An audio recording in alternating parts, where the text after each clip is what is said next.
what you believe will happen will happen. I feel like people don't really explain spirituality correctly, because spirituality is not some other aspect. It's not even something else. It's not the spiritual world. It's not even dying. It's literally everything that you do. Take money, for example. Money's physical. People say, oh yeah, you have a lot of money, you're gonna do bad things. But the truth is, money doesn't do bad things. It's people that do bad things. Yeah, we've all heard it. Yeah.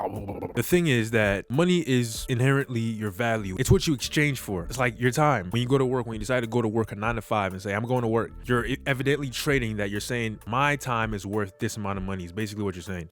Spirituality is not some outside force. It's literally the environment that you're in, is what you do, what you choose to spend your time with, who you choose to spend your time with, how you do things, how you approach life. Are you always sad, negative? You always have a down mindset, down attitude. I'm not even gonna go towards the spirituality aspect.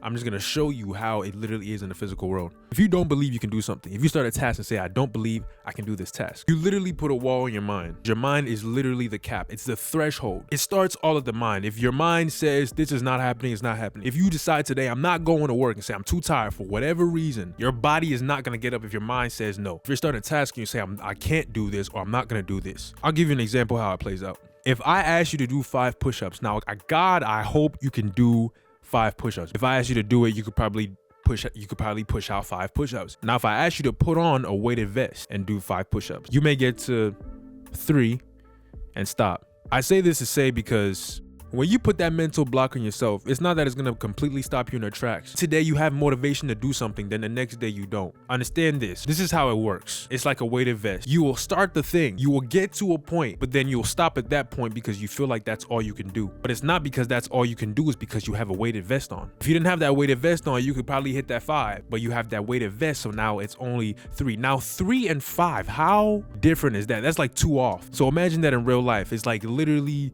its and bits and little pieces. You'll think, hey, this is where I'm supposed to be. This is how life is supposed to play. I was barely there and I failed. I was right there. I'm just a failure, blah, blah, blah, blah, blah. No, it's because you have a weighted vest on. The fact that you're telling yourself that you're a failure is precisely why you didn't make it. It literally starts in the mind.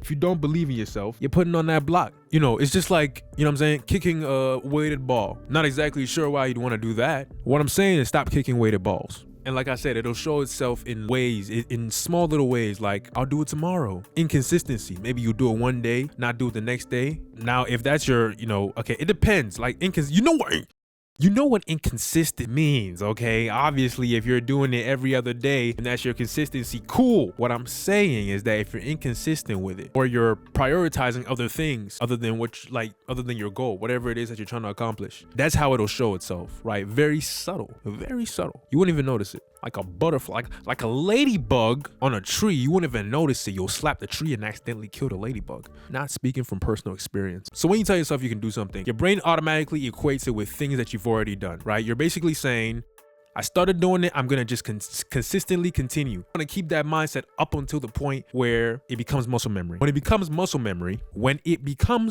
memory, that's the point where it reinforces your trust in yourself that you can actually complete that specific task. It's like brushing your teeth, showering, or even going to work. Like, it's things that you automatically equate, oh, this is something I'm gonna do. I'm gonna go to work, I'm gonna brush my teeth, I'm gonna take a shower. They call it